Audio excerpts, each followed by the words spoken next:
नमस्कार दोस्तों। यदि आपसे ये कहा जाए कि एक पुस्तक पढ़िए और उसमें एक कहानी को पढ़िए जो एक लेखक ने लिखी है पुस्तक, फिर जो दूसरी पुस्तक दी जाए उसी लेखक की वही कहानी और वो अलग तरह से हो, फिर तीसरी पुस्तक दी जाए उसी लेखक की वही कहानी वो तीसरी तरह से हो। इस तरह से 18 पुस्तकें एक ही लेखक की और एक ही कहानी और 18 पुस्तक में अलग अलग से दी गई हो और उस कहानी को कहने वाले सुनने वाले भी अलग अलग हों, तो दोस्तों आप उसकी सच्चाई पर कितना विश्वास करेंगे। जी हाँ दोस्तों, आज का जो विषय है वो ऐसा ही विषय है जिसे कि आपने आज तक नहीं जाना है दोस्तों। और आज मैं आपको बताने की कोशिश करूँगा कि दोस्तों किस तरह से व्यास जी का नाम लेकर, लेखक कौन? व्यास जी महाराज। व्यास जी का नाम लेकर ये बताया गया कि 18 पुराण उन्होंने लिखे, फिर उसके बाद जो है 18 उपपुराण लिखे, लेकिन कहानी एक ही और सब जगह जो है तरह तरह से 18 पुराणों में, सभी पुराणों में। तो दोस्तों ये जो है इससे क्या सिद्ध होता है? इससे यही सिद्ध होता है कि ये जो है सब पोथन्ने जो लिखे गए मोटे मोटे, देखिए ऐसे ऐसे इतने मोटे मोटे, और एक ही कहानी, ज़्यादातर कहानियाँ कुछ महाभारत से कुछ रामायण से सब में और तरह तरह से दी हुई हैं। तो दोस्तों इन पोथन्नों को लिखने की क्या आवश्यकता थी? व्यास जी अगर लिखे होते तो निश्चित ही एक ही ग्रंथ लिखते और एक कहानी को ख़त्म कर देते, लेकिन ये बाद में सब लोगों ने, तमाम लोगों ने अलग अलग से, कोई अलग अलग नशा करके जो है वो लिखी हैं दोस्तों। ये पुराणों को पढ़ने से ज्ञात हो जाता है और तमाम इनमें जो है ऊट पटांग बातें, दान पुण्य की महिमा और देवी देवताओं की, लिंगों की पूजा और ये तमाम जाति पाति, ऊंच नीच, वर्ण व्यवस्था, छुआछूत, ये सब जो है इनमें कूट कूट करके भर दी गई है। क्योंकि उस समय जो है इतना जहर फैला हुआ था ऊंच नीच का, छुआछूत का, जाति पाति का, कि लोग जो है अंधे हो रहे थे अपने स्वार्थ में और अपनी मान प्रतिष्ठा के लिए, अपना जो है भरे बैठे बैठाए खाने कमाने के लिए ये सब पोथन्ने लिखे दोस्तों। और ये पढ़ने से ज्ञात होता है दोस्तों। आइए आज मैं आपको यही चीज़ें बताता हूँ कि एक कहानी देखिए, पहले हम प्रारंभ कर देते हैं। ये कहानी है सृष्टि की रचना कैसे हुई। सब कोई जानना चाहता है भाई सृष्टि की रचना कैसे हुई, और आज विज्ञान बताता है कि सृष्टि की रचना जो है एक कोशिकीय जीव से हुई, जैसे अमीबा है, और फिर जो है उसमें जो है विभाजन होते रहे। एक कोशिका में 2 कोशिका बनी, तमाम कोशिकाएं बनती गई और उससे जो है क्रमिक रूप से जीव का विकास हुआ है। तो दोस्तों ये जो है सब सिद्ध हो चुकी हैं बातें, लेकिन इनकी कहानी अलग ही है और वो कहानी भी सृष्टि की बताई जाती है। सृष्टि में तो सारा भूमंडल आ जाता है, तो ये कहानी जो है वहाँ कहीं सिद्ध नहीं होती है।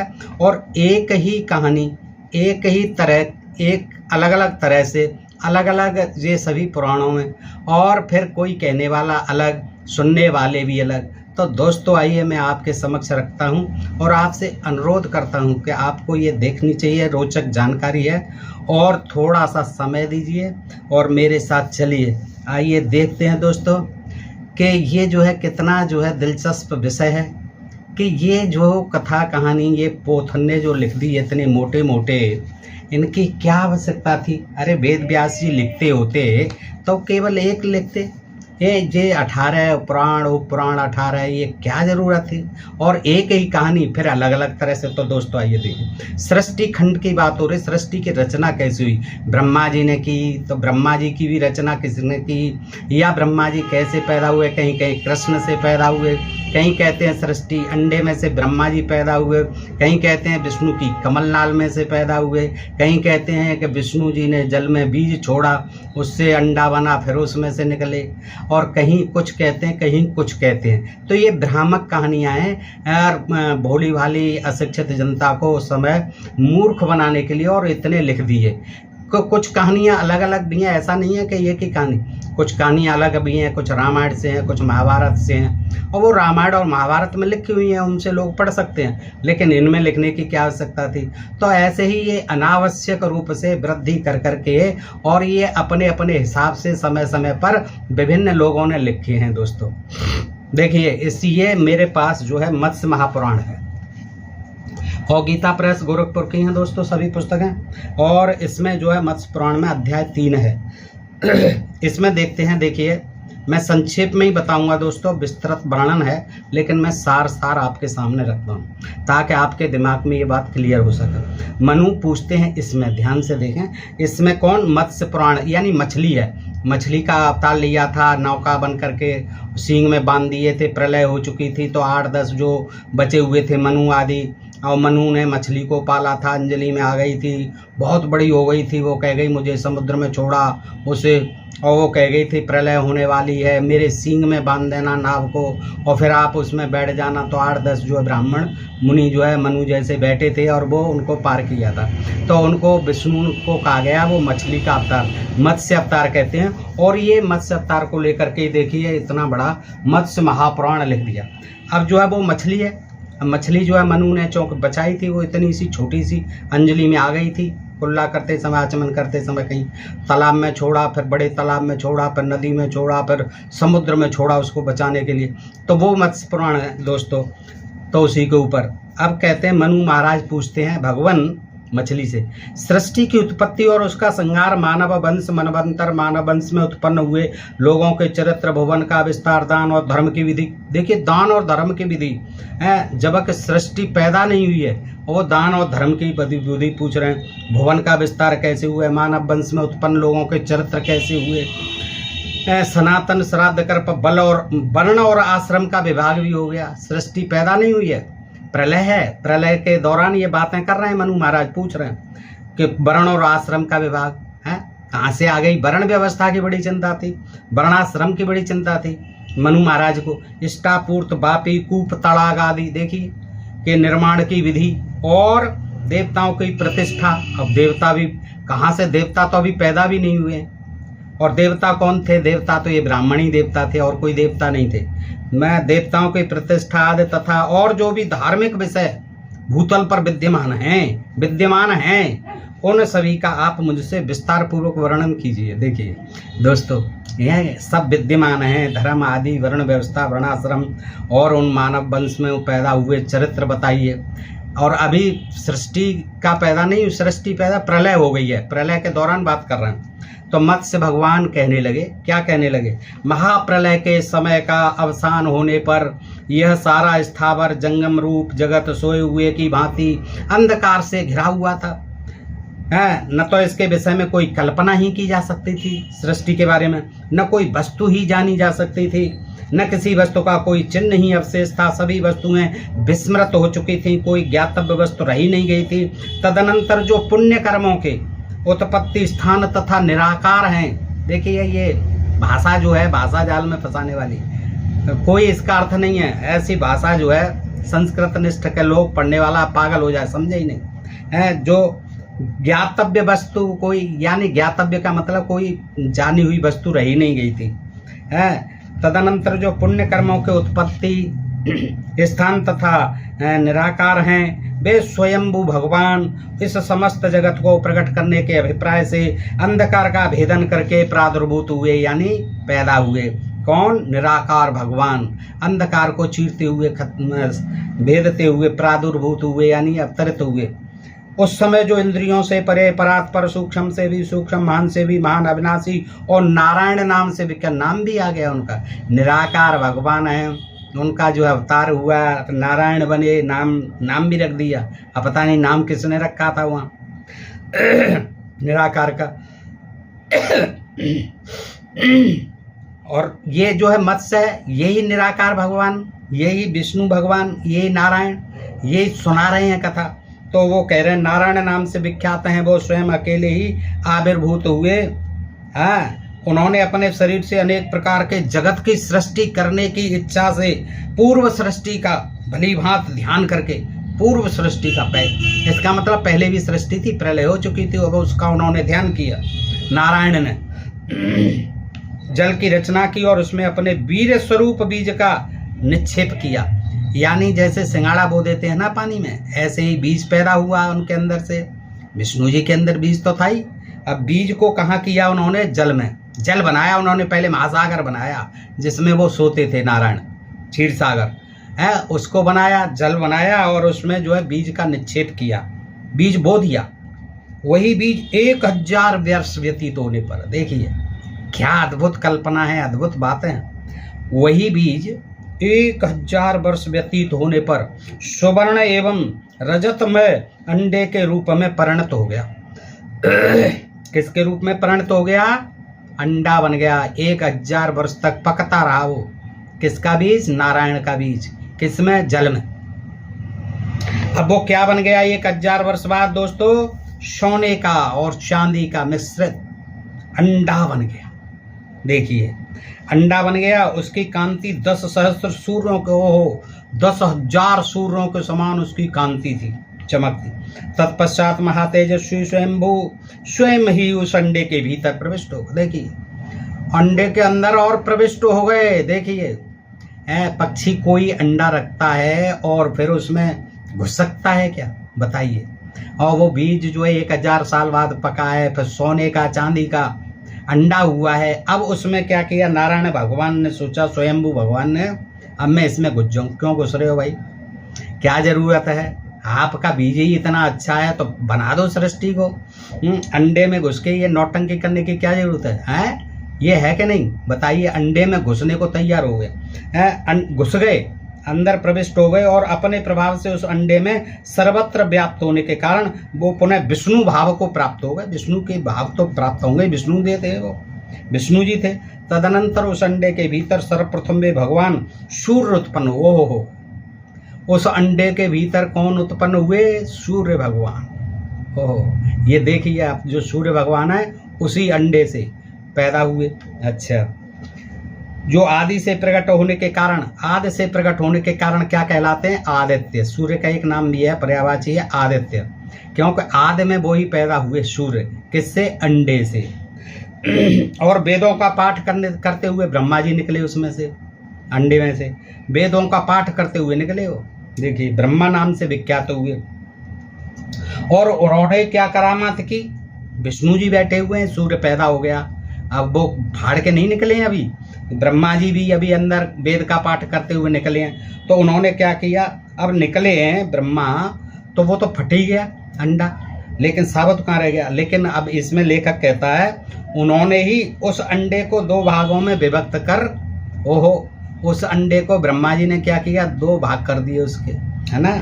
पता नहीं कितना, इतना बड़ा अंडा जो है कैसे काटा होगा। 2 भाग कर दिए, दोनों भाग करके क्या किया? उसी से स्वर्गलोक और भूतल की रचना की, यानी ये पृथ्वी और स्वर्गलोक बना दिया।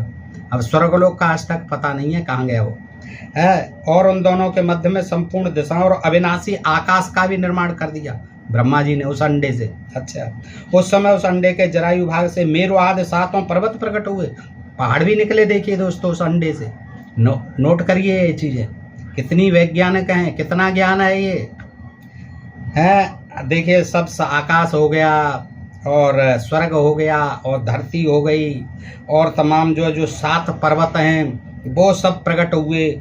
जो उल्ब यानी गर्भाशय था, गर्भाशय अंडे में, वह विद्युत सहित समस्त मेघमंडल के विद्युत बिजली बन गई, मेघ बन गए उसी से।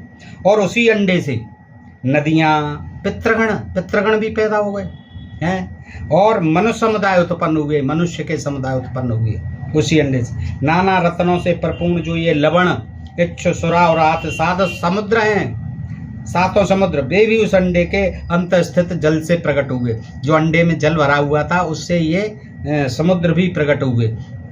शत्रुदमन मनु से कहते हैं कौन? नारायण भगवान। ओ जब उन प्रजापति देव को सृष्टि करने की इच्छा हुई, तब वहीं उनके तेज से ये सूर्य प्रादुर्भूत हुए। आप देखो, पहले बता दी थी, फिर कह रहे सूर्य प्रादुर्भूत हुए। चूंकि ये अंडे के मृत हो जाने के पश्चात उत्पन्न हुए। अंडा मर गया, यानी उनको तोड़ फोड़ दिया 2 भागों में। अंडा जब मर गया, अंडे के मृत हो जाने के पश्चात उत्पन्न हुए, इसलिए मार्तंड नाम से। अब वहां कह रहे थे कि अभी सूर्य निकले, आदि के कारण पैदा हुए तो आदित्य नाम पड़ गया। अब कह रहे हैं दूसरा सूर्य भी, मार्तंड जो नाम है सूर्य का, वो कह रहे हैं क्योंकि अंडा मर गया था, मरने से ये पैदा हुए, तो ये क्या कहलाए? मार्तंड। ये सूर्य का भी नाम है। देखिए कैसी उलझाने वाली बातें हैं और सिर पैर की बातें हैं, कोई इनका मतलब नहीं है। एक बच्चा भी इस तरह की कल्पना नहीं करेगा। उन महात्मा का जो रजोगुणमय रूप था सूर्य का, वह लोक पिता चतुर्मुख ब्रह्मा के रूप में प्रकट हुआ। हाँ, अब ब्रह्मा जी वहाँ पैदा हो गए थे। फिर दोबारा कह रहा है कि जो उसमें रज भरी हुई थी, रजोगुण था अंडे में, उससे क्या हुए 4 मुख वाले भगवान, और वहाँ कह रहे थे वेद पढ़ते हुए ब्रह्मा जी पैदा हुए। चतुर्मुख भगवान ब्रह्मा के रूप में प्रकट हुआ, जिन्होंने देवता असुर और मानव सहित समस्त जगत की यानी घुमा फिरा के ब्रह्मा पर ले आए। ब्रह्मा पर ले आए, जे देवता असुर और मानव सहित समस्त जगत की रचना की, उन्हें तुम रजोगुण रूप सुप्रसिद्ध महान तत्व समझो। अब इससे दोस्तों एक बात क्लियर हो गई कि अंडा था, वो बीज था विष्णु का भी समुद्र में गया, समुद्र में से फिर वो अंडा जो है बड़ा हुआ, उसमें घुस गए विष्णु जी, और विष्णु जी घुसे तो ब्रह्मा जी वेद पढ़ते हुए निकले, फिर उसमें से सूर्य निकला, फिर पृथ्वी, ब्रह्मा ने 2 भाग कर दिए, पृथ्वी निकली, फिर जो है आकाश बना, स्वर्ग बना, ये सब चीज़ें बनी, पर्वत बने, नदियाँ उसी अंडे में से निकली, फिर मार्तंड पैदा हुए सूर्य, क्योंकि वो अंडा मर गया था, फिर ब्रह्मा जी पैदा हुए, ब्रह्मा जी रजोगुण लेकर के पैदा हुए, फिर उन्होंने ये देवता असुर और सारी मानवीय सृष्टि की। तो दोस्तों इस तरह की कथा ये मैंने मत्स्य महापुराण से आपके समक्ष सुनाई। अब दोस्तों जल्दी जल्दी सुन लेते हैं। ये देखिए पद्म पुराण है, गीता प्रेस गोरखपुर का है पद्म पुराण, इसमें भी दी हुई है दोस्तों।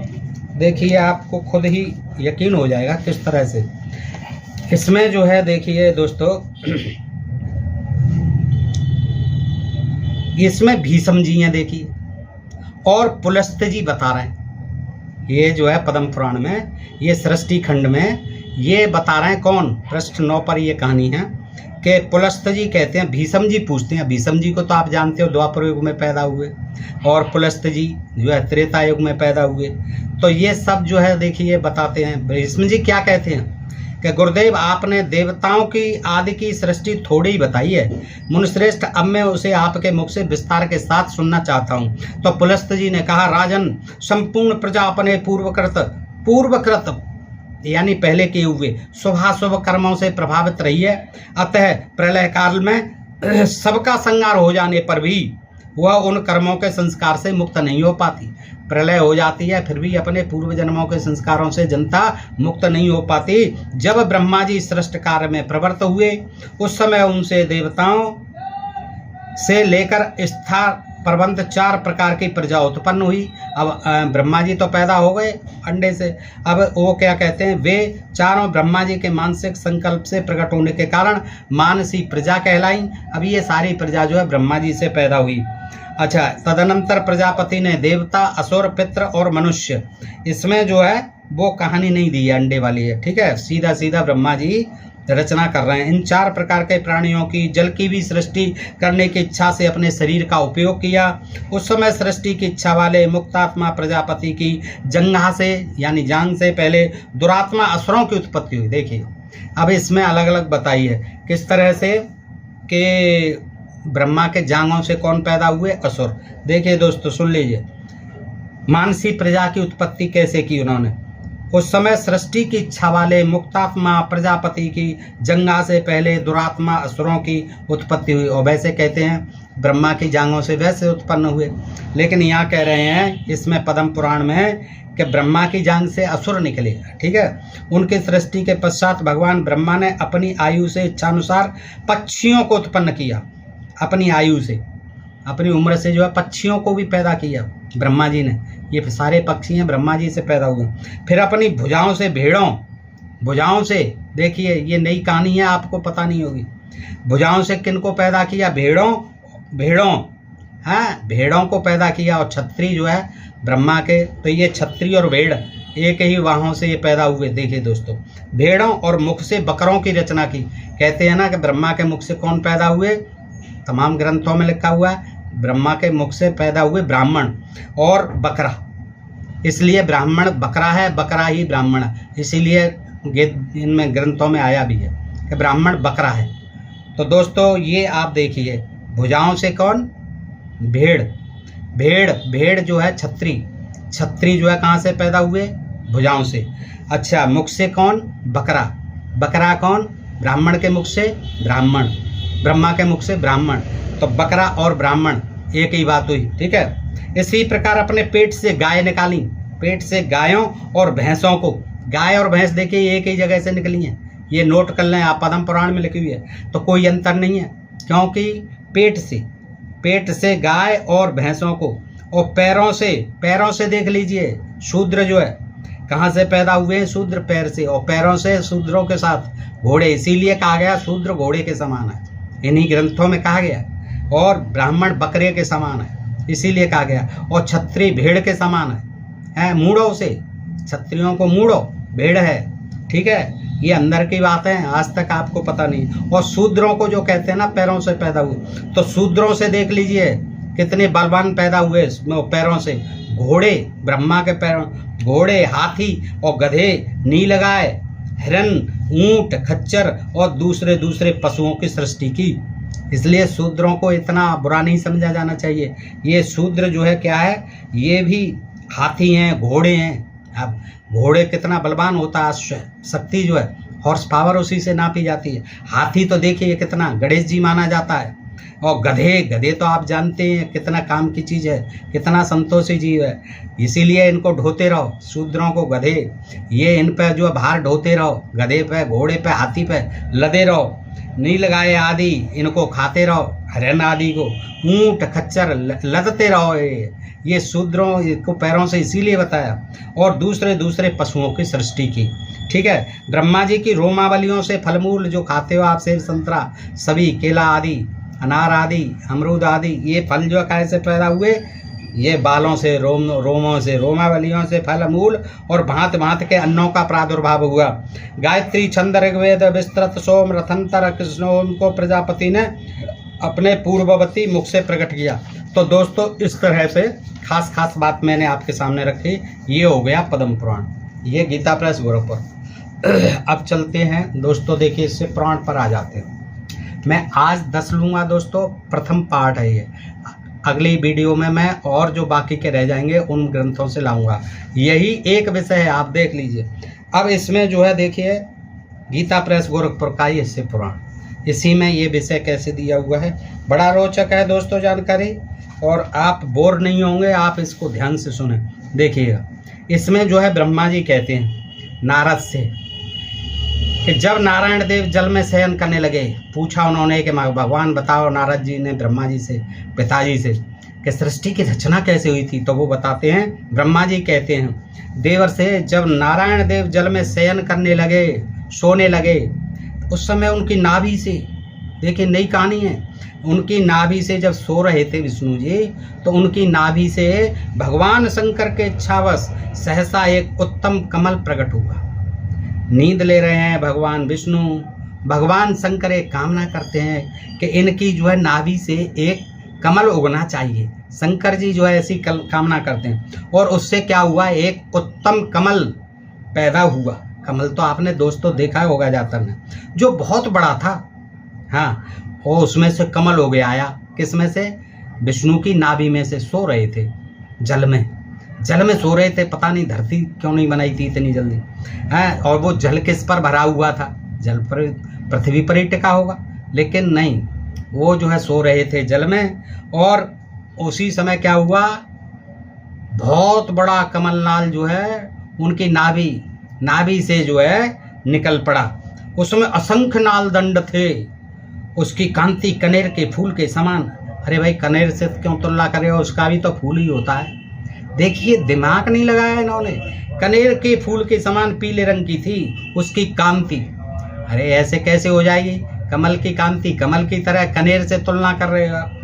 उसकी लंबाई और चौड़ाई भी अनंत योजन थी, कोई नाप तोल नहीं। लंबाई चौड़ाई कितनी थी, अनंत योजन। किसकी, कमल नाले की। देखिए वह कमल करोड़ों सूर्यों के समान प्रकाशित हो रहा था। ये उपमा तो सबकी दी जाती है, किसके समान, करोड़ों सूर्यों के समान प्रकाशित हो रहा था। तो भौचक्कारा हो गया उस समय, तमाम भक्काटा हो गया होगा। विष्णु जी भी सोच रहे होंगे ये क्या हो गया भाई। सुंदर होने के साथ ही संपूर्ण तथ्यों से युक्त था और अद्भुत परम रमणीय दर्शन के योग्य और सबसे उत्तम था। तत्पश्चात कल्याणकारी परमेश्वर सांब सदा शिव ने पूर्ववत प्रयत्न करके मुझे अपने दाहिने अंग से उत्पन्न किया। अब देखिए इसमें अंडा वंडा कुछ नहीं है, कमलनाल पैदा हो गया है। इधर सदाशिव जो शंकर जी ने प्रयत्न करके मुझे अपने दाहिने अंग से, अब दाहिना अंग जो था शिव जी ने मुझे निकाला, ब्रह्मा जी कह रहे हैं, उस अंग से मुझे पैदा किया, है ना। तो इसमें ब्रह्मा जी के पिताजी कौन हो गए? शिव जी, ठीक है। उन महेश्वर ने मुझे तुरंत ही अपनी माया से मोहित करके नारायण देव के नाभिक कमल में डाल दिया। अब ये क्या करने की जरूरत थी? जब पैदा कर दिया है फिर उस नाभिक कमल में क्यों घुसेड़ दिया? नाभिक कमल में डाल दिया, हाँ, नाभिक कमल में डाल दिया और लीला पूर्वक मुझे वहां से प्रकट किया, फिर वहां से प्रकट किया लीला कर। देखिए क्या अजीब बात है ना। इस प्रकार उस कमल के पुत्र के रूप में, उस कमल के पुत्र के रूप में पैदा किए दाएं अंग से किसने? शिव जी ने। कौन? ब्रह्मा जी। और कमल नाल में डाल के पैदा किए। तो वो कह रहे हैं कि मुझे फिर क्या? कमल के पुत्र के रूप में, कमल के पुत्र के रूप में मुझे हिरण्यगर्भ का जन्म हुआ। हिरण्यगर्भ का जन्म हुआ। मेरे 4 मुख हुए। अरे भाई एक ही मुख से काम चला लेते ब्रह्मा जी, 4 मुख की क्या जरूरत है? कैसे खाओगे पियोगे चारों से? कहते मेरे 4 मुख हुए और शरीर की कांति लाल हुई एकदम। मेरे मस्तक त्रिपुंड की रेखा से अंकित थे, ओ त्रिपुंड खिंचे हुए थे। मैं भगवान शिव की माया से मोहित होने के कारण मेरी ज्ञान शक्ति इतनी दुर्बल हो रही थी कि मैंने उस कमल के सिवाय दूसरे किसी को अपने शरीर का जनक या पिता नहीं जाना। हाँ, क्या मेरी स्थिति ऐसी थी, हक्का बक्का था, कुछ नहीं था, चारों तरफ कोई दिखाई नहीं दे रहा था, हैं। तो मुझे उस समय कौन? वही कमल से मैं पैदा हुआ। मैंने समझा यही मेरा बाप है, यही मेरा पिता है, यही मेरा जनक है, क्योंकि और कोई मुझे दिखाई नहीं दिया। देखिए ये ब्रह्मा जी हैं जिनको कुछ पता ही नहीं था कि मैं कैसे पैदा हो गया, और वो उस कमल को, हैं, कमल को ही अपना जो है पिता समझ रहे हैं, जनक समझ रहे हैं। मैं कौन हूँ, कहाँ से आया हूँ, मेरा कार्य क्या है, मैं किसका पुत्र होकर उत्पन्न हुआ हूँ और किसने इस समय मेरा निर्माण किया है, हैं? इस प्रकार संशय में पड़े हुए मेरे मन में यह विचार उत्पन्न हुआ, मैं किस लिए मोह में पड़ा हूँ? जिसने मुझे उत्पन्न किया है उसका पता लगाना तो बहुत सरल है। तो इस कमल पुष्प का जो पत्रयुक्त नाल है, कमल नाल, उसका उद्गम स्थान इस जल के भीतर नीचे की ओर है। जिसने मुझे उत्पन्न किया है वह पुरुष भी वही होगा, इसमें संशय नहीं। भाई मैं इसमें से निकला हूँ, खड़े खड़े सोच रहे हैं ब्रह्मा जी, इसमें से निकला हूँ तो इसमें घुस के देखता हूँ, ये कमलनाल में जरूर मेरा पैदा करने वाला इसी के जड़ में मिलेगा। ठीक है, ऐसा निश्चय करके मैंने अपने को कमल में नीचे उतारा, घुस गए फिर दोबारा से। अब उन्हें ये चिंता हो रही है मेरा जनक कौन है। उन्हें पता ही नहीं है कि शिव जी ने पैदा कर दिया अपने दाहिने अंग से, लेकिन वो अपने को कमल और फिर सोच रहे हैं इसके जड़ में कोई होगा मुझे पैदा करने वाला। देखिए हमारे ब्रह्मा जी चक्कर में पड़ गए। तो मुने में एक उस कमल की एक नाल में गया, हजारों नाल थी उसकी, है, और सैकड़ों वर्षों तक वहाँ भ्रमण करता रहा कमल नालों में, सैकड़ों वर्षों तक, किंतु कहीं भी उस कमल के उद्गम का स्थान यानी उसकी जड़ नहीं मिली, मुझे मूल नहीं मिला। तब पुनः संशय में पड़कर उस कमल पुष्प पर जाने को तैयार हुआ। ये रुद्र संहिता में पृष्ठ 123 से पढ़ लेना दोस्तों। मैं उस कमल पुष्प पर जाने को उत्सुक हुआ। अरे घुसे तो कमल के पुष्प में ही होगे महाराज, कमल नाल में कहाँ से घुस गए? आप बीच से बीच थोड़ी घुस गए। अब फिर कह रहे हैं कि मैं उसमें सैकड़ों वर्षों तक घूमता रहा, कुछ पता नहीं चला पिताजी का। फिर मैं पुष्प तक पहुंच गया, फिर कमल पुष्प पर जाने को उत्सुक हुआ और नाल के मार्ग से उस कमल पर चढ़ने लगा। अब वो कमल नाल हुई कि कोई सुरंग हो गई है? अच्छा, इस तरह ऊपर बहुत जाने पर भी मैं उस कमल के कोष को न पा सका। उस दशा में मैं और भी मोहित हो उठा।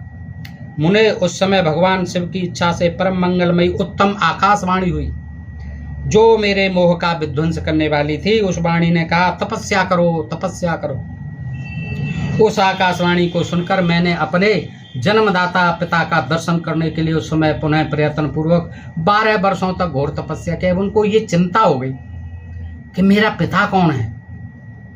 फिर 12 वर्षों तक तपस्या की तब मुझ पर अनुग्रह करने के लिए चार भुजाओं सुंदर नेत्रों से, चार भुजाओं वाले सुंदर नेत्र सुशोभित भगवान विष्णु वहाँ सहज प्रकट हो गए। और उन परम पुरुष ने अपने हाथों में शंख चक्र गदा और पद्म धारण कर रखे थे।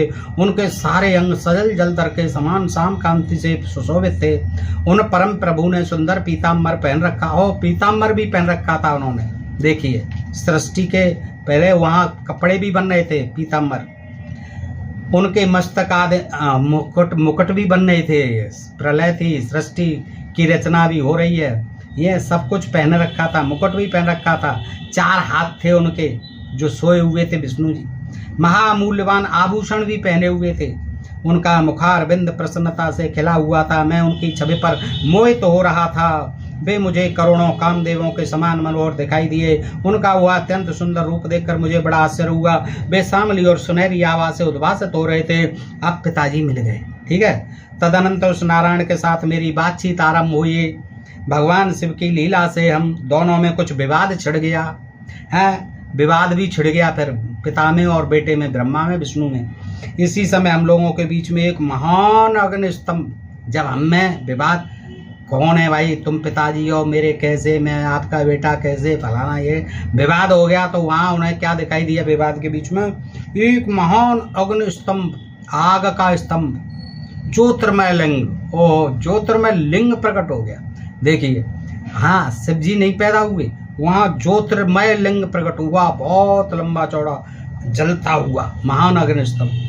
मैंने और श्री विष्णु ने क्रम से ऊपर और नीचे जाकर उसके आदि अंत, अब हम बोले दोनों किसका आदि अंत का पता लगाते हैं। चलो, ये तो बहुत बड़ा दिखाई दे रहा है लिंग जो है, ज्योतिर्मय लिंग है। अब हम इसका पता लगाते हैं। तो मैं थककर चढ़ा ऊपर।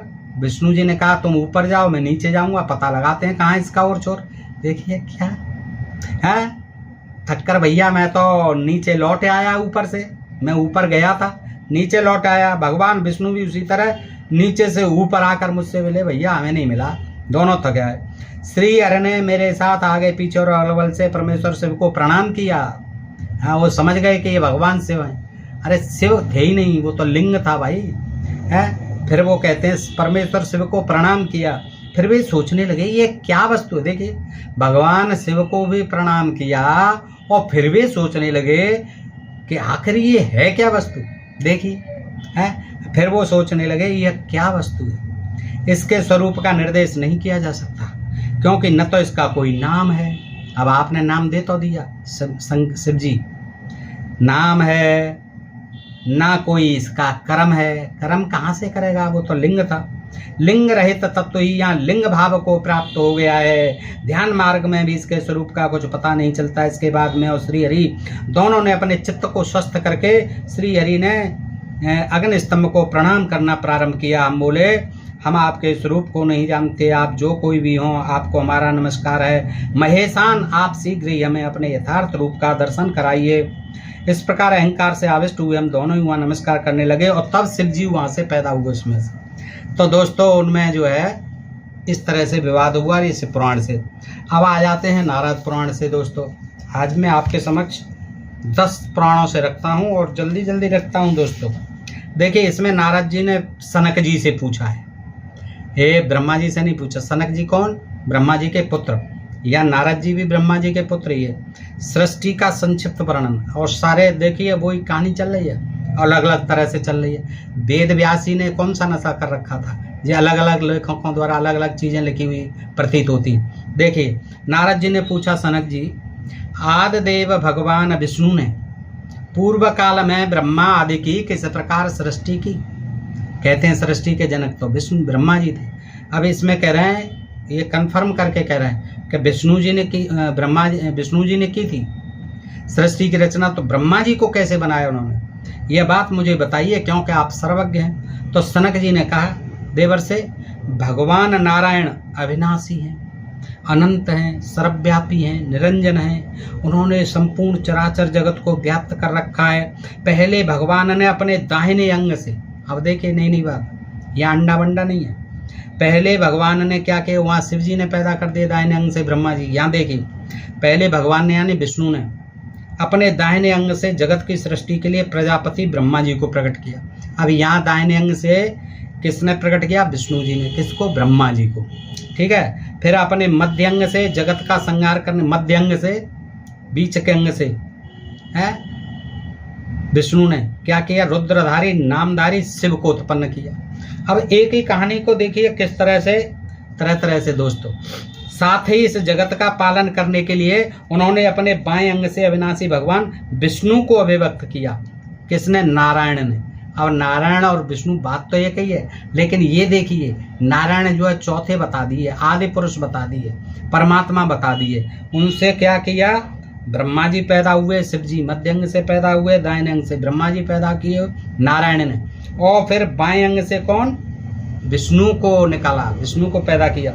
जरा मृत्यु से रहित तो आदिदेव परमात्मा को कुछ लोग शिव नाम से पुकारते हैं। अब देखिए भ्रमित करने वाली बात है, शिव नाम से भी पुकारते हैं उस परमात्मा को जिससे ये पैदा हो रहे हैं। विष्णु जी, ब्रह्मा जी ये पैदा हो रहे हैं, तो वो नारायण को यहाँ क्या बताया गया? शंकर जी शिव नाम से पुकारते हैं। कोई सदा सत्य स्वरूप विष्णु कहते हैं, उसी को देखिए विष्णु कहते हैं नारायण को, और कुछ लोग उन्हें ब्रह्मा बताते हैं। अब ये कई बात हो गई, वही ब्रह्मा है, वही विष्णु है, वही शंकर है, तो फिर ये पैदा क्यों अलग अलग हो रहे हैं? विष्णु की जो पराशक्ति है वही जगत रूपी कार्य का संपादन करने वाली है, और इसके बाद जो है भगवान विष्णु संपूर्ण जगत में व्यापक हैं। और ये दोस्तों जो है पूर्व भाग प्रथम पाद है, संक्षिप्त नारद पुराण है। इसमें से आगे क्या कहते हैं कि जिस स्वरूप से भगवान इस जगत की सृष्टि करते हैं उसका नाम ब्रह्मा है। अब ब्रह्मा पे आ गए। ब्रह्मा है ये ब्रह्मा जी जिनके नाभि कमल से उत्पन्न हुए हैं। अब नाभि कमल की बात आ गई। वे ही आनंद स्वरूप परमात्मा विष्णु इस जगत का पालन करते हैं, जिनकी नाभि कमल से ब्रह्मा निकले। उनसे बढ़कर दूसरा कोई नहीं है, विष्णु से बढ़कर। वे संपूर्ण जगत के अंतर्यामी आत्मा हैं। समस्त संसार में वे ही व्याप्त हो रहे हैं। वे सबके साक्षी तथा निरंजन हैं। वे ही भिन्न और अभिन्न रूप में स्थित परमेश्वर हैं। उन्हीं की शक्ति महामाया है जो जगत की सत्ता का विश्वास धारण कराती है। विश्व की उत्पत्ति का आदि कारण होने से विद्वान पुरुषों से प्रकृति कहते हैं। प्रकृति का भी यहाँ आ गया हवाला।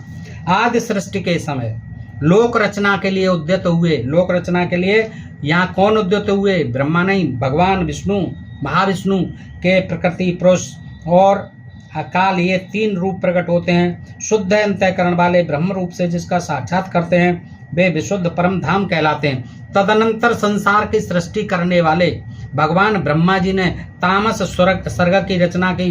त्रिय के योनि वाले पशु पक्षी मृग आदि जंतुओं को उत्पन्न किया। पहले उन्होंने पशु पक्षी मृग आदि की रचना की। इसमें ब्रह्मा जी ने उस स्वर्ग को पुरुषार्थ का साधक मानकर ब्रह्मा जी ने अपने सनातन स्वरूप से देवताओं की उत्पन्न किया। उस पश्चात मनुष्यों की सृष्टि की। इसके बाद दक्ष आदि पुत्रों को जन्म दिया जो सृष्टि के कार्य में तत्पर हुए। ब्रह्मा जी के इन पुत्रों से देवताओं, असुरों और मनुष्यों सहित यह संपूर्ण जगत भरा हुआ है। भूलोक, भूलोक, स्वरलोक, महरलोक, जनलोक, तपलोक, सत्यलोक, ये 7 लोक क्रम से एक के ऊपर स्थित हैं। इस तरह से इसमें ब्रह्मा जी से इस तरह दिया। दोस्तों आपने देखा। अब मैं गरुड़ पुराण से सुनाता हूँ आपको। ये सब गीता प्रेस गोरखपुर के गरुड़ पुराण।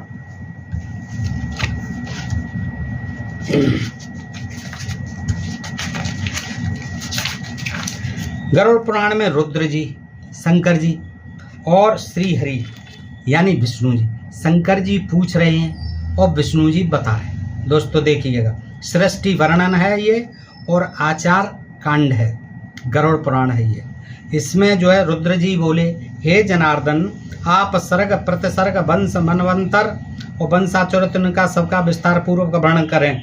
तो श्री हरि ने कहा, हे रुद्र, अब इसमें देखिए विष्णु जी बता रहे हैं रुद्र को, शंकर को, हे रुद्र, सर्ग आदि के साथ ही पापों का नाश करने वाली सृष्टि स्थिति एवं प्रलय रूप भगवान विष्णु की सनातन क्रीड़ा का अब मैं वर्णन करूंगा, उसको आप सुना। अब देखिए नाम श्री हरि रख दिया है विष्णु जी, वही विष्णु है वही श्री हरि, लेकिन इसमें कहता है कि भगवान विष्णु की जो सनातन क्रीड़ा है अब मैं उसका वर्णन करूंगा जिसके कारण सृष्टि की रचना हुई। वो क्या कहते हैं, नर नारायण रूप में उपास्य वासुदेव प्रकाश रूप परमात्मा ब्रह्म और दैवादिदेव हैं। इस प्रकार सृष्टि की स्थिति उन भगवान का ही व्यक्त और अव्यक्त स्वरूप है। उन परमात्मा परमेश्वर का आदि और अंत नहीं है। वे ही जगत को धारण करने वाले अनंत पुरुषोत्तम हैं। उन्हीं परमेश्वर से अव्यक्त की उत्पत्ति होती है, अव्यक्त की उत्पत्ति होती है उन्हीं परमेश्वर से, और उन्हीं से आत्मा पुरुष भी उत्पन्न होता है। चतुर्मुख बे रुद्र, हे रुद्र, इसके पश्चात हिरण्मय अंड उत्पन्न हुआ। हिरण्मय अंड उत्पन्न हुआ, इसमें फिर अंडे की बात आ गई। लेकिन जल और जल से पृथ्वी की उत्पत्ति हुई है। हे रुद्र, इसके पश्चात इसमें पृथ्वी, आकाश, वायु, वायु से तेज, जल की तो उत्पत्ति हो गई, और अंडा जो है कहाँ पैदा हुआ ये नहीं बताया विष्णु ने। वो कहते हैं इसके पश्चात हिरण्मय यानी वही सोने वाला अंड जो उत्पन्न हुआ, उस अंड में वे प्रभु स्वयं प्रविष्ट होकर, उस अंड में विष्णु जो है स्वयं वही परमात्मा सृष्टि के लिए अंडे में प्रविष्ट होकर जगत की सृष्टि के लिए सर्वप्रथम शरीर धारण करते हैं। अंडे में प्रविष्ट होने के लिए शरीर धारण करते हैं। तदनंतर चतुर्मुख ब्रह्मा के रूप में शरीर धारण कर रजोगुण के आश्रय से उन्हीं देव ने इस चराचर विश्व की सृष्टि की है। यानी वही चतुर्मुख ब्रह्मा बने विष्णु जी अंडे में प्रविष्ट हो गए, और फिर उन्होंने इस विश्व की सृष्टि की। देव, असुर और मनुष्यों सहित ये संपूर्ण जगत उसी अंड में विद्यमान है, उसी अंडे में। यानी हम जो है सब उसी अंडे से पैदा हुए हैं, यानी हम सब अंडज हैं, और अंडे से पशु पक्षी कीट मकोड़े आदि पैदा होते हैं, सरीसृप आदि। तो दोस्तों इस तरह से देखिए हम उसी अंड में विद्यमान हैं। वे ही परमात्मा स्वयं सृष्टा ब्रह्मा के रूप में जगत की संरचना करते हैं, विष्णु रूप में जगत की रक्षा करते हैं, और अंत में संहर्ता शिव के रूप में वही देव संहार करते वही विष्णु जी। इस प्रकार एकमात्र वही परमेश्वर विष्णु ब्रह्मा के रूप में सृष्टि, विष्णु के रूप में पालन, और कल्पांत के समय रुद्र के रूप में संपूर्ण जगत को विनष्ट करते हैं। क्या अद्भुत कल्पना है दोस्तों। देखिए सृष्टि के समय वे ही वराह का रूप धारण कर अपने दांतों से जलमग्न पृथ्वी का उद्धार करते हैं। एक नई कहानी इसमें निकली है। सृष्टि के समय जल में डूब जाती है और उसको वराह के रूप में लाते हैं। सृष्टि के समय वे ही वराह, और जब के कहा जाता है कि रणाक्ष लेके घुस गया था पाताल में, उसको वराह रूप बना करके विष्णु ने ऊपर निकाला था, जल के ऊपर स्थित किया था। और यहाँ कह रहे हैं कि सृष्टि के समय वो ही वराह का रूप धारण करके अपने दांतों से जलमग्न पृथ्वी का उद्धार करते हैं। यहाँ दूसरी कथा हो गई इसकी वराह के अवतार की। हे शंकर, संक्षेप में ही मैं देवादि की सृष्टि का वर्णन कर रहा हूँ, आप उसको सुनो। इस तरह से ये दोस्तों इसमें हो गए। अब जो है देखिए श्रीमद् भागवत महापुराण है, ये महापुराण देखिए, इसकी ही ज़्यादातर कथा बताएं, इसी से करते हैं दोस्तों। इसमें क्या वर्णन दिया हुआ है, गीता प्रेस गोरखपुर है दोस्तों, देखिएगा आप।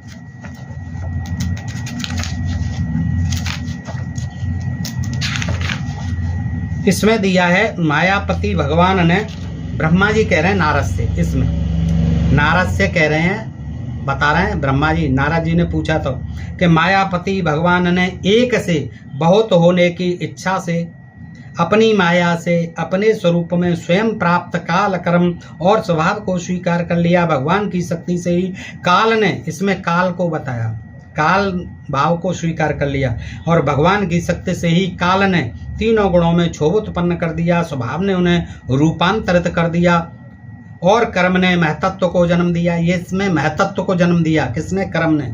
रजोगुण और सत्य गुण की वृद्धि होने पर महतत्व का जो विकार हुआ, उससे ज्ञान क्रिया और द्रव्य रूप तमाम प्रधान प्रकार विकार हुआ, वह अहंकार कहलाया।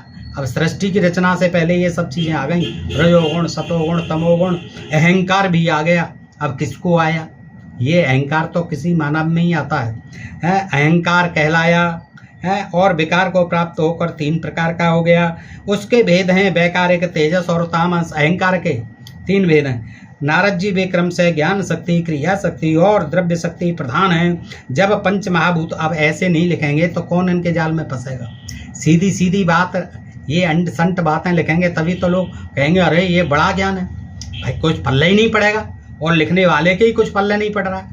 सतोगुण, रजोगुण, तमोगुण, ये सारी चीज़ें शरीर में एक ही में विद्यमान होती हैं। फिर इस तरह से महतत्व पैदा हुआ, तेज पैदा हुआ, 3 तरह के अहंकार, वैकारिक और तेजस तामस। भाई इनकी क्या जरूरत पड़ी है? लेकिन उनको जो है इस तरह से गुमराह करना है। फिर कहते हैं कि कि श्रेष्ठ ब्रह्मावेत्त जिस समय ये पंचभूत इंद्रिय मन और सत्व आदि तीनों गुण परस्पर संगठित नहीं थे, तब अपने रहने के लिए भोगों के साधन रूप शरीर की रचना नहीं कर सकते। जब भगवान ने अपनी शक्ति से प्रेरित किया महतत्वों को, तब वे तत्व परस्पर एक साथ मिल गए तत्व जो है, और उन्होंने आपस में कार्य कारण स्वभाव करके समस्त सृष्टि का पिंड और ब्रह्मांड दोनों की रचना की। इसमें अलग ही कहानी है। महतत्व जो है इकट्ठे हुए और उससे ब्रह्मांड की रचना हुई, पिंड की रचना हुई, वह ब्रह्मांड रूप अंडा। अब वो जो है अंडा बना है ब्रह्मांड। अंडा 1,000 वर्ष तक, और उसमें कहता विष्णु जी का जल वो था, जीव था, बीज था है। इसमें जो है ये जो महतत्व से अंडा पैदा हुआ, और वो अंडा जो है फिर 1,000 वर्ष तक निर्जीव रूप में जल में पड़ा रहा। फिर काल कर्म और स्वभाव को स्वीकार करने वाले भगवान ने उस अंडे को जीवित कर दिया। देखिए अंडा पैदा हुआ, वो अपने आप ही हुआ, महतत्वों से पैदा हुआ।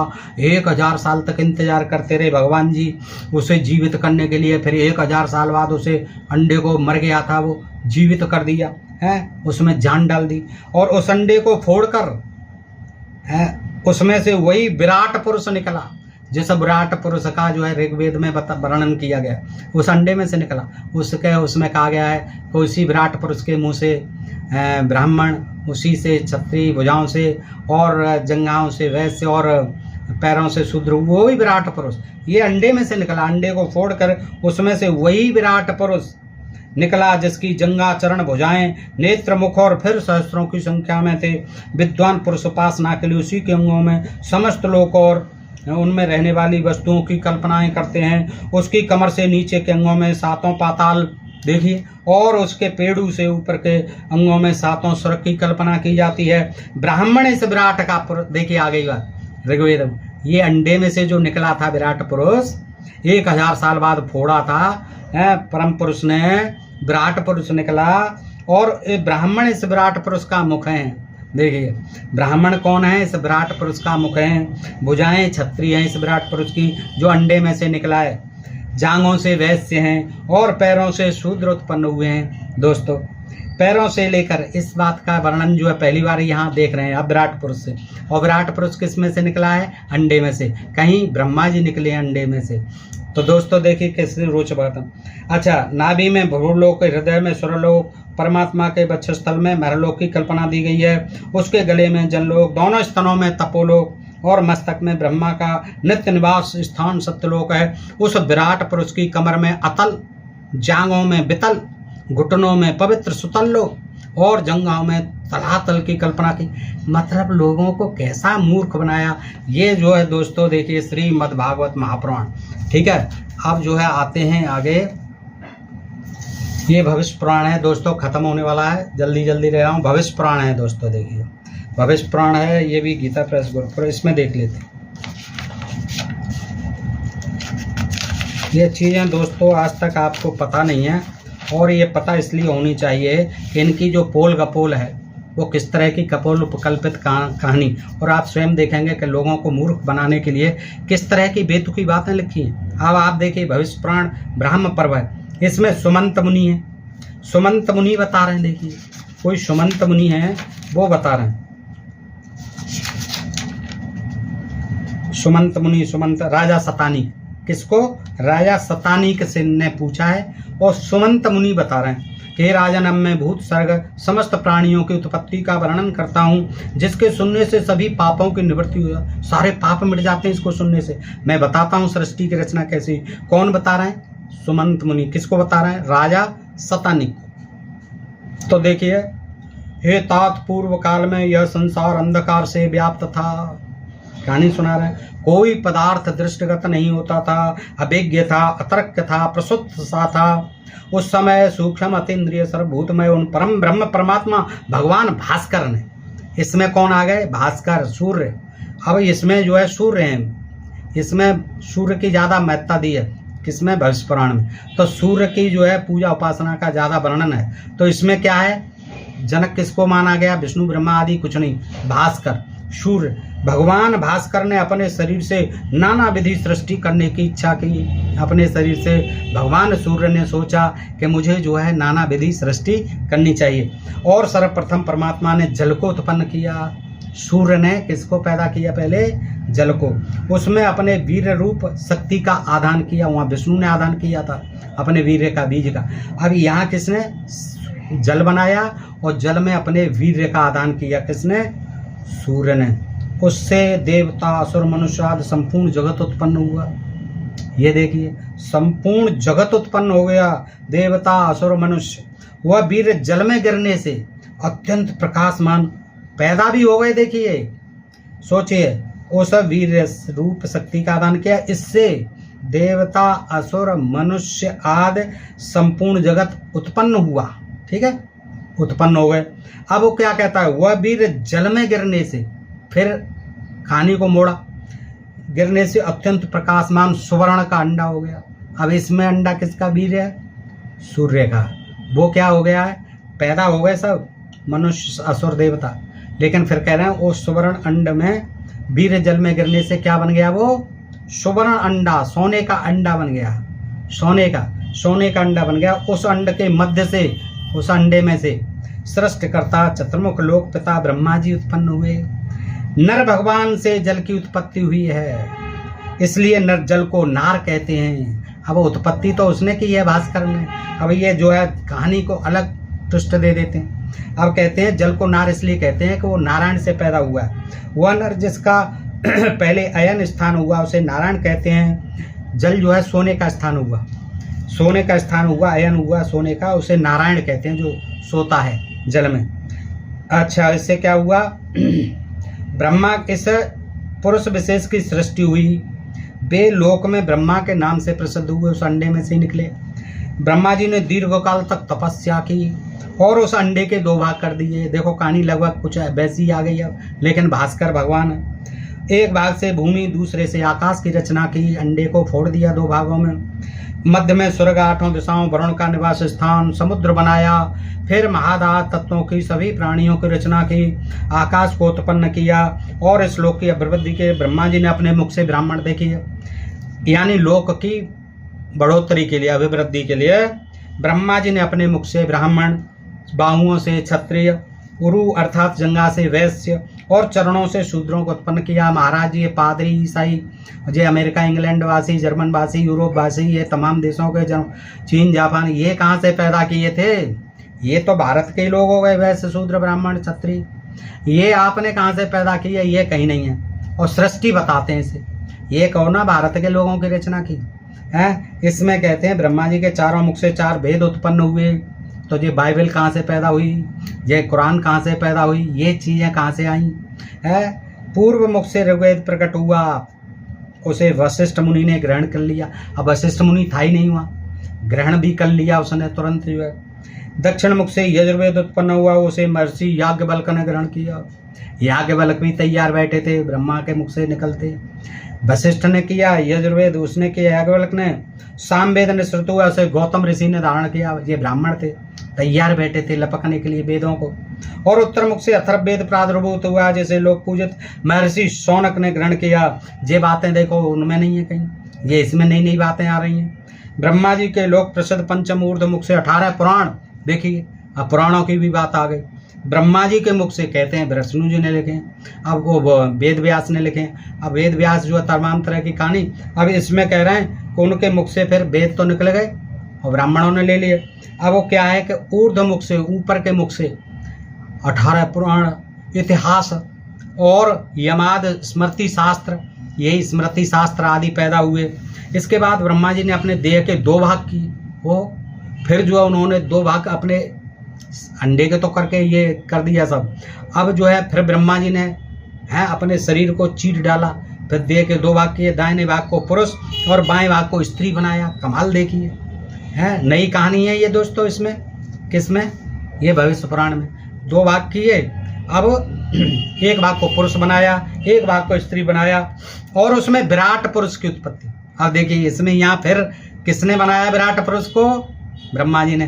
ब्राह्मण क्षत्रिय वैश्य पैदा कर दिए ब्रह्मा जी ने। अब उसमें ऋग्वेद में कहा विराट पुरुष पैदा हुआ था, उससे ये क्षत्रिय ब्राह्मण सब जो है निकले थे। अब इसमें जो है उसने 2 भाग किए ब्रह्मा ने, और एक पुरुष एक स्त्री, और उसमें से क्या बनाया? बाएं भाग को स्त्री बनाया और उसमें विराट पुरुष की सृष्टि की। बाएं भाग से विराट पुरुष की सृष्टि की। उस विराट पुरुष ने नाना प्रकार की सृष्टि रचने की इच्छा से बहुत काल तक तपस्या की और सर्वप्रथम 10 ऋषियों को उत्पन्न किया। अब देखिए उसमें विराट पुरुष ने सारी सृष्टि को बनाया, लेकिन इसमें जो है सिर्फ इसमें कहानी जो है बदल दी भविष्य पुराण। इसमें जो है क्या किया, 2 अंग हुए, उससे निकला विराट पुरुष, और विराट पुरुष ने तपस्या की कि मैं सृष्टि करूंगा। तो पहले उसने क्या किया, 10 ऋषियों को उत्पन्न किया विराट पुरुष ने, जो प्रजापति कहलाए। उनके नाम इस प्रकार हैं, नारद, भृगु, वशिष्ठ, प्रचेता, पुलह, क्रतु, पुलस्त्य, अंगिरा और मारीची। वैसे इनको ब्रह्मा के पुत्र ही कहा गया है सब जगह, लेकिन यहाँ जो है विराट पुरुष ने पैदा किए। तो दोस्तों इस तरह से आगे करता है, अनंतर देवता, ऋषि, दैत्य, राक्षस, पिशाच, गंधर्व, अप्सरा, पितर, मनुष्य, नाग, सर्प आदि योनियों के अनेक गण उत्पन्न किए इसी विराट पुरुष ने, और उनके रहने के स्थानों को बनाया। विद्युत, मेघ, वज्र, इंद्रधनुष, धूमकेतु, पुच्छल, तारे, उल्का, निर्घात, बादलों की गड़ाहट, छोटे बड़े नक्षत्रों को उत्पन्न किया। मनुष्य किन्नर, अनेक प्रकार के मत्स्य, बारह, पक्षी, हाथी, घोड़े, पशु, मृग, कृमि, कीट, पतंग आदि छोटे बड़े जीवों को उत्पन्न किया। किसने? आदि विराट पुरुष ने। विराट पुरुष कहाँ से पैदा हुआ? बाएं अंग से, ब्रह्मा जी के से। इस प्रकार उन भास्कर देव ने त्रिलोकी की रचना की। तीनों लोकों की रचना किसने की? आदि तो वही हो गए ना, भगवान सूर्य, भगवान भास्कर। ये जो है भविष्य पुराण हो गया दोस्तों। 3 और रह गए दोस्तों। ब्रह्मा वैवर्त पुराण है ये दोस्तों। देखिए इसकी कहानी भी देख लेते हैं। गीता प्रेस गोरखपुर है दोस्तों। इसमें जो है सौती कहते हैं, सौती ऋषि हैं, वो पूछते हैं और विष्णु से पूछते हैं, नारायण से, और वो बताते हैं। ये जो है ब्रह्मखंड में है, पृष्ठ 27 है दोस्तों, ब्रह्म वैवर्त पुराण है। इसमें सौती कहते हैं, भगवान ने देखा कि संपूर्ण विश्व शून्य में है, कहीं कोई जीव जंतु नहीं है, जल का भी पता नहीं है, सारा आकाश वायु से रहता है और अंधकार से आवृत है, वृक्ष पर्वत समुद्र आदि से शून्य होने के कारण विकृताकार जान पड़ता है। ब्रह्मन जगत को इस शून्य अवस्था में देख मन ही मन सब बातों की आलोचना करके दूसरे किसी सहायक से रहते एकमात्र स्वेच्छा मैं प्रभु ने स्वेच्छा से ही सृष्टि रचना आरंभ कर दी। एकमात्र बेचारे प्रभु थे और कोई नहीं था। उन्होंने ही सोचा कि चलो मैं ही सृष्टि की रचना करता हूँ। सबसे पहले उन परम पुरुष इसमें श्री कृष्ण आ गए। देखिए ब्रह्म वैवर्त खंड, ब्रह्मखंड, इसमें कौन आ गए? श्री कृष्ण। इसमें भगवान भास्कर। और देखिए नई कहानी, ये जो है क्या किया कि सबसे पहले उन परम पुरुष श्री कृष्ण के इनके दाहिने अंग से जगत के कारण रूप 3 मूर्तिमान गुण प्रकट हुए। सतरजतम, इनके से सस्तम, ये 5 विषय क्रम से प्रकट हुए। तदनंतर श्री कृष्ण से साक्षात भगवान नारायण का प्रादुर्भाव हुआ। अब देखिए श्री कृष्ण से भगवान नारायण का प्रादुर्भाव हुआ। वैसे कहते हैं विष्णु के ही ये अवतार थे राम कृष्ण, लेकिन यहाँ जो है श्री कृष्ण से भगवान नारायण के प्रादुर्भाव हुआ। किससे? दाहिने अंग से। किसके से? श्री कृष्ण से। और श्री कृष्ण कब पैदा हुए? द्वापर में। मनुष्य का रूप धारण करके सारे काम किए उन्होंने। इनको जो है सृष्टि का जनक बताया गया है। तो देखिए दाहिने अंग से कौन पैदा हुए? भगवान नारायण, जिनकी अंग कांति श्याम थी। वे नित्य तरुण पीतम मालाधारी थे, बनमाला से शोभित थे, सारंगधर धनुष धारण किए थे। नारायण बोले, जो वर श्रेष्ठ वरेण्य सतपुरुषों द्वारा वरदायक वर देने वाले वर की प्राप्ति के कारण हैं, वो जो है तपस्या जन का रूप है। उन तपस्वी जनों में सर्वोत्तम तपस्वी हैं। उन भगवान श्री कृष्ण की मैं वंदना करता हूँ। वो नारायण पैदा हुए, नारायण जो है वंदना करने लगे कि आपने मुझे पैदा किया, मैं आपकी वंदना करता हूँ। आगे क्या किया? तत्पश्चात परमात्मा श्री कृष्ण के वाम पार्श्व बाएं अंग से भगवान शिव प्रकट हुए। अब देखिए ये कहानी जो है आज तक किसी को पता नहीं है, क्योंकि ये आपने कहाँ पढ़े हैं। देखिए उससे शिव के वो श्री कृष्ण के दाहिने अंग से विष्णु जी नारायण, और इससे शिव जी बाएं अंग से शिव जी पैदा हुए। उनकी अंग कांति शुद्ध स्फटिक मण के समान निर्मल एवं उज्ज्वल थी। उनके 5 मुख पंचमुखी महादेव पैदा हुए। कहाँ से पैदा हुए? कृष्ण के बाएं अंग से है। उनके 5 मुख थे, दिशाएं उनके लिए वस्त्र थी, यानी वो दिगंबर पैदा हुए, नंगे पैदा हुए। उन्होंने मस्तक पर तपाए हुए वो पीतम्बर धारण करके पैदा हुए नारायण। सुवर्ण के समान पीले रंग की जटाओं का भार धारण कर रखा था। जटाएं थी स्वर्ण रंग की, उनका मुख मंद मंद मुस्कान से प्रसन्न दिखाई देता था और उनके प्रत्येक मस्तक में 3-3 नेत्र थे, 3-3 नेत्र थे प्रत्येक मस्तक में, 15 तो नेत्र हो गए। उनके सिर पर चंद्राकार मुकुट शोभा पाता था। परमेश्वर शिव ने हाथों में त्रिशूल पट्टे और जपमाला ले रखी थी। ब्रह्म तेज से जाजुलमान भगवान शिव वैष्णवों के सिरमौर हैं, जबकि वैष्णवों के तो विष्णु सिरमौर हैं। इसमें कहते हैं शिव जो है वैष्णवों के शिरोमणि हैं। प्रकट होने के पश्चात श्री कृष्ण के सामने हो प्रकट हो भगवान शिव ने भी हाथ जोड़कर उनकी पूजा पाठ किया, स्तवन किया। देखिए आगे कहते हैं कि श्री कृष्ण के नाभि कमल से बूढ़े, ये सौत कह रहे हैं, सौत कहते हैं। तत्पश्चात श्री कृष्ण के नाभि कमल से, इसमें नाभि कमल कहाँ था? विष्णु जी का कमल, नाभि कमल। इसमें जो है कृष्ण के, श्री कृष्ण साफ लिखा, श्री कृष्ण के नाभि कमल से बड़े बूढ़े, बच्चा नहीं पैदा हुए, बड़े बूढ़े ब्रह्मा जी प्रकट हुए। उन्होंने अपने हाथ में कमंडल ले रखा था। उनके वस्त्र, दांत और केस सभी सफेद थे। वस्त्र भी देख लिए, दांत भी देख लिए, सब सफेद थे। 4 मुख थे उनके 5 थे शिव जी हैं। वे ब्रह्मा जी योगियों के ईश्वर, शिल्पियों के स्वामी, सबके जन्मदाता गुरु हैं। तपस्या के फल देने वाले, संपूर्ण संपत्तियों के जन्मदाता हैं। वे ही सृष्टा और विधाता हैं। तथा अब देखिए सृष्टिकर्ता विधाता तो श्री कृष्ण जी। अब यहाँ फिर ब्रह्मा जी को ही बता रहे हैं, सृष्टा और विधाता हैं, समस्त कर्मों के कर्ता धर्ता संगता हैं। चारों वेदों को वो ही धारण करते हैं, वहाँ पैदा करते हैं, धारण करते हैं। वे वेदों के ज्ञाता, वेदों के प्रकट करने वाले और उनके पालक हैं। उनका शील स्वभाव सुंदर है ब्रह्मा जी का। वे सरस्वती के कांत यानी सरस्वती के पति, शांत चित्त और कृपा की निधि हैं। जब सरस्वती उनकी पुत्री हैं और उनके पति भी हैं। उन्होंने कृष्ण के सामने खड़े हो दोनों हाथ जोड़कर उन्होंने भी स्तवन किया। तो उस समय उनके संपूर्ण अंगों में रोमांच हो आया था तथा उनकी ग्रीवा भगवान के सामने भक्तिभाव से झुकी हुई थी। तो दोस्तों इस तरह से आपने ये कहानी देखी कि किस तरह से जो है एक जो है तीनों ने किससे पैदा हुए? श्री कृष्ण से। दाएं से शिव जी, बाएं से ये ब्रह्मा जी, ये मध्यम से नाभ कमल से ब्रह्मा जी पैदा हुए हैं और शंकर जी पैदा हुए हैं बाएं अंग से और विष्णु जी दाएं अंग से, और तीनों ने उनका स्तवन किया है। दोस्तों अब आगे की कहानी देखते हैं। कूर्म पुराण है, ये देखिए दोस्तों कूर्म पुराण है। कूर्म कहते हैं कच्छप को। कच्छप अवतार हुआ था, कछुआ बने थे। मंदराचल को जब समुद्र मंथन हो रहा था तो विष्णु जी वो हिल रहा था चारों तरफ, जो है सही नहीं चल रहा था। देवता दैत्य बड़े परेशान थे। विष्णु से याचना की तो विष्णु ने ठीक है कच्छप बनता हूँ मैं, कछुआ बन गए और मंदराचल को अपनी पीठ पर रखवा लिया और बड़ी आसानी से फिर समुद्र मंथन हुआ था दोस्तों। तो उन्हीं के नाम पर ये कूर्म पुराण है। तो दोस्तों इसमें क्या कहानी है?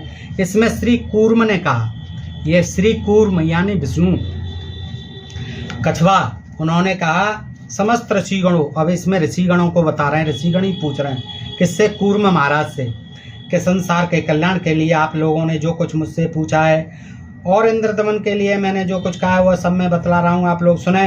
इस कूर्म पुराण में भूत वर्तमान भविष्य काल में इन वृत्तांतों को विस्तार रूप से बतलाया गया है। मैं ही नारायण देव पूर्व काल में विद्यमान था, ये ऋषियों को बता रहे हैं। मैं ही नारायण देव पूर्व काल में विद्यमान था। कूर्म जी कह रहे हैं यानी विष्णु जी कह रहे हैं, मेरे अतिरिक्त तो कोई दूसरा नहीं था। मैं प्रगाढ़ योग निद्रा का यानी सो रहा था, आश्रय लेकर सही सैया में पड़ा था। मुनि श्रेष्ठी रात्रि के बीत जाने पर मैं जाकर पुनः सृष्टि विषय चिंतन करने लगा। मेरी नींद जो है उछट गई, रात्रि के समय जग गया और मैं सोचने लगा मुझे यार अकेला रहता हूँ, इस पे पड़ा रहता हूँ, मुझे सृष्टि की रचना करनी चाहिए। उसी समय अकस्मात मुझे बड़ी प्रसन्नता हुई। ये सोच करके क्या हुआ, तदनंतर समस्त संसार के पितामह चतुर्मुख ब्रह्मा का आविर्भाव हुआ। उसी बीच किसी कारण से अकस्मात उसमें क्रोध उत्पन्न हुआ। हे मनुष्य श्रेष्ठ, उस समय क्रोधात्मक अपने तेज के द्वारा मानव त्रैलोक का संहार करने के लिए हाथ में त्रिशूल धारण किए 3 नेत्रों वाले सूर्य के समान मनोहर महेश्वर रुद्रदेव वहाँ उत्पन्न हुए। अब इसमें कोई कहानी नहीं। देखिए तीनों जो है पैदा हुआ, सोच रहा था, सोचते सोचते वहाँ चतुर्मुख ब्रह्मा जी आ गए और महेश जी भी आ गए, पैदा हुए। तदनंतर कमल के समान विशाल नेत्रों वाली सुंदर रूप और प्रमुख प्रसन्न मुख वाली और सभी प्राणियों को मोहित करने वाली देवी लक्ष्मी उत्पन्न हो गई।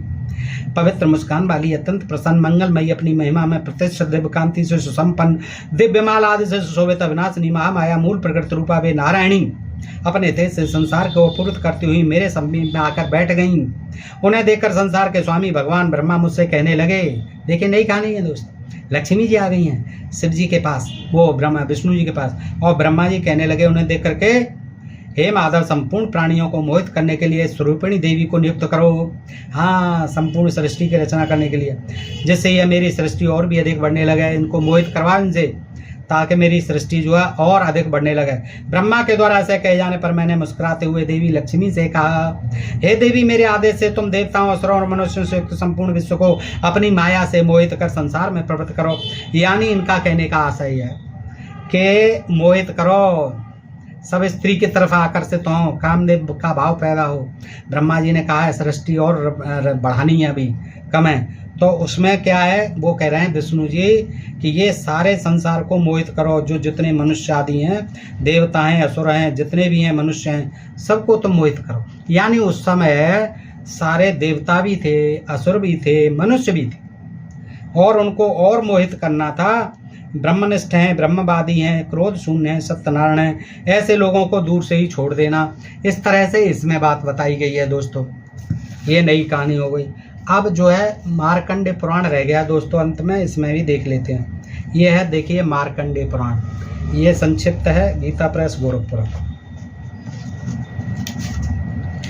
थोड़ा दोस्तों टाइम तो आपका लगेगा, लेकिन आपको इससे जो है एक नई जानकारी मिलेगी, और इस तमाम पाखंड को समझने में आपकी मदद मिलेगी, आपको मदद मिलेगी कि किस तरह से धर्म के नाम पर इस देश की जनता को गुमराह किया गया, और आज भी कर रहे हैं। देखिए इन्हीं कथा कहानियों से, जबकि इनका कोई सिर पैर नहीं है, कोई मतलब नहीं है, पूर्णतः काल्पनिक, मिथ्या और अवैज्ञानिक है ये कहानी, कोई सच्चाई नहीं। इनको लिखने वाले भी जानते हैं और ये कथावाचक भी सब हमसे ज़्यादा जानते हैं, लेकिन वो क्योंकि उनका स्वार्थ सिद्ध होता है, उनका इनसे धंधा रोजी रोटी चल रही है, इसलिए जनता को जो है आज वैज्ञानिक युग में भी मूर्ख बनाए रखना चाहते हैं, और इसीलिए देखिए धड़ल्ले से छप रहे हैं, इस उम्मीद में छप रहे हैं कि जनता जो है युगों युगों तक इसी तरह मूर्ख बनी रहेगी और हमारी उधरपूर्ति करती रहेगी। अब देखिए इसमें जो है कौष्टक हैं, कोई कौष्टक ने कहा है मार्कंडेय जी से, इसमें ये दोनों ऋषि हैं, तो इसमें मार्कंडेय जी से पूछते हैं कि कौष्टक ने कहा, महामते उन्होंने वर्णों की सृष्टि कैसे की, ब्रह्मा जी ने सृष्टि का विस्तार कैसे किया, उनके गुण क्या हैं, और ब्राह्मण आदि वर्णों का कौन सा क्रम माना गया है। ये कौष्टक हैं कोई। अब ये मार्कंडेय जी महाराज हैं, क्योंकि ये मार्कंडेय पुराण है, इन्हीं के नाम पर है, मार्कंडेय ऋषि के नाम पर। अब ये मार्कंडेय जी बोले, ये भी बना दी है मार्कंडेय जी महाराज कि मुने सत्य का चिंतन करने वाले ब्रह्मा जी ने पूर्व काल में जब सृष्टि रचना की आरंभ, इसमें सीधे ही ब्रह्मा जी आ गए, सृष्टि रचना आरंभ की, तब उनके मुख से, अब देखिए इसमें एक नई कहानी है, ब्रह्मा जी आ गए।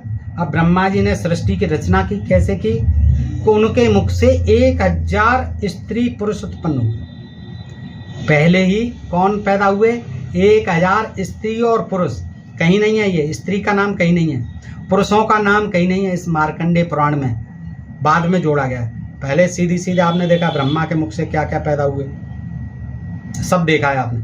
अब जो है ये कह रहे हैं इसमें मार्कंडेय जी महाराज कि उन्होंने, ब्रह्मा जी ने क्या किया, सबसे पहले 1000 स्त्री और पुरुष बताए। स्त्री कहीं भी नहीं है, लेकिन इसमें जो है मार्कंडेय पुराण में नहीं। 1000 स्त्री पुरुष उत्पन्न किए, वे सबके सब सात्विक और सहस्त्र थे। तदनंतर ब्रह्मा जी ने अपने वक्षस्थल से 1 सहस्त्र यानी 1000 अन्य स्त्री, 1000 तो मुख से निकाल दे स्त्री पुरुष। अब उन्होंने सोचा ये सब सात्विक है, फिर उन्होंने रजोगुण छाती से क्या किया कि युक्त सूरवीर और क्रोधी बनाए स्त्री पुरुष 1000। उसके बाद उन्होंने अपनी दोनों जांघों से 1 सहस्त्र स्त्री पुरुषों को प्रकट किया, जिनको वैश्य कहते हैं दूसरी जगह। वो 1000 स्त्री पुरुष किससे पैदा हुए, जांघों से। वो सब क्रोधी थे, तमोगुणी थे, हैं, श्रीहीन और मद बुद्धि थे वो, हैं। इसके बाद वे सब जोड़े के रूप में उत्पन्न हुए, जोड़ा बन करके आए, ऐसे नहीं। है, पत्नी बन करके आए। मंद बुद्धि थे वे सब जोड़े के रूप में उत्पन्न हुए। जीव अत्यंत प्रसन्न होकर एक दूसरे के साथ मैथुन क्रिया में लग गए। देखिए मैथुन करने लगे, जोड़े के रूप में पैदा हुए थे। 1000 कहाँ से पैदा हुए? मुख से। हैं 1000 कहाँ से पैदा हुए? छाती से। 1000 कहाँ से पैदा हुए? जंघाओं से। पैरों से नहीं बताया, ठीक है। 17 स्तंभ तीनों गुणों के हो गए, तमोगुणी हो गए, और वो आते ही क्या करने लगे? मैथुन क्रिया में लग गए। हाँ, तभी से इस कल्प में मैथुन का प्रचार हुआ। तभी से ये जो है, जो मैथुन करते हैं सभी जीव, तभी से प्रचार हुआ। मैथुन करते हुए पैदा हुए, जोड़े के रूप में पैदा हुए। फिर ब्रह्मा जी ने पिशाच, सर्प, राक्षस, अब राक्षस तो इंसान ही होते थे, हैं, सर्पों की कोटि में रख दिया उन्हें, ऐसे कीड़े मकोड़े राक्षस। डाह करने वाले मनुष्य, ओ ये मनुष्य भी डाह करने वाले अलग बने हैं। पशु पक्षी, मगर, मछली, बिच्छू, अंडस आदि को उत्पन्न किया। ये दोस्तों जो है मार्कंडे पुराण में दी गई। तो दोस्तों इस प्रकार से मैंने आज आपके समक्ष 10 पुराणों से ये चीज़ें रखी। नई नई कहानी, एक ही कहानी है, सृष्टि की रचना कैसे। और मैं समझता हूँ दोस्तों ये आपको बहुत रोचक और दिलचस्प लगी होगी। यद्यपि इसमें वीडियो बड़ा हुआ है, लेकिन दोस्तों एक नई जानकारी मिली है। और अगला जो वीडियो है मैं इसी से बनाऊंगा, उसको भी आप देखिए। जो शेष पुराण है उनकी भी कहानी बड़ी रोचक है दोस्तों, आपको अवश्य देखनी चाहिए, आपसे अनुरोध करता हूँ। तो दोस्तों अगर आपको कोई इसमें समय लग रहा है तो लगने दीजिए, थोड़ा ध्यान से देखिए दोस्तों, इससे आपको जानकारी अच्छी मिलेगी। और अपने मित्रों को भी बताइए, ताकि इन पुराणों की पोल गपोल, इन धर्म ग्रंथों की पोल गपोल किस तरह से जनता को मूर्ख बनाया, सीधी सीधी कहानी के द्वारा किस तरह से जो है छला गया यहाँ की जनता, किस तरह से अविश्वास पाखंड इनके दिमागों में ठूस ठूस कर भर दिए इन देवी देवताओं के नाम पर, इन सृष्टि वर्णन के नाम पर। तो दोस्तों अगला वीडियो भी आप अवश्य देखेंगे। और अपने प्रिय चैनल ढोल में पोल को सब्सक्राइब करते रहिए। और आप सबका हृदय से आभार, नमस्कार, जय हिंद, जय भारत दोस्तों।